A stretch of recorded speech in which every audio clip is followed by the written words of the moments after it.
Palaisipan pa rin hanggang ngayon kung kanino nga ba makikipagtambalan si Senador Grace Poe sakaling tumakbo siya para sa mas mataas na posisyon sa eleksyon 2016. Bukod kay Interior Secretary Mar Rojas na una nang nanuyo kay Poe para maging running mate niya, handa rin daw manuyo para sa senadora ang iba pang miyembro ng Partido Liberal.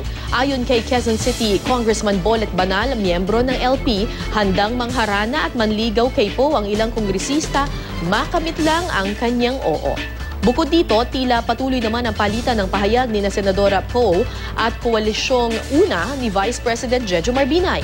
Sa pinakabago nilang palitan ng pahayag, natuon na rin ang usapan sa yumaong ama ni Senador Grace Poe na si Fernando Poe Jr.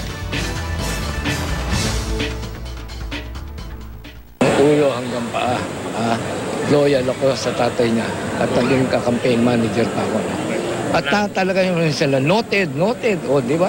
If Senator Poe runs with the Liberal Party, she would be running with people who tormented and who cheated her late father. Hindi ko naman makakalimutan na kaibigan sila ng aking tatay at tinuturing ko rin naman kaibigan. Pero pagdating po sa ating trabaho at responsibilidad sa bayan, syempre kailangan din natin isipin kung hangganan ba, hanggang saan ang pagkakaibigan at saan tayo mag-uumpisa sa ating responsibilidad.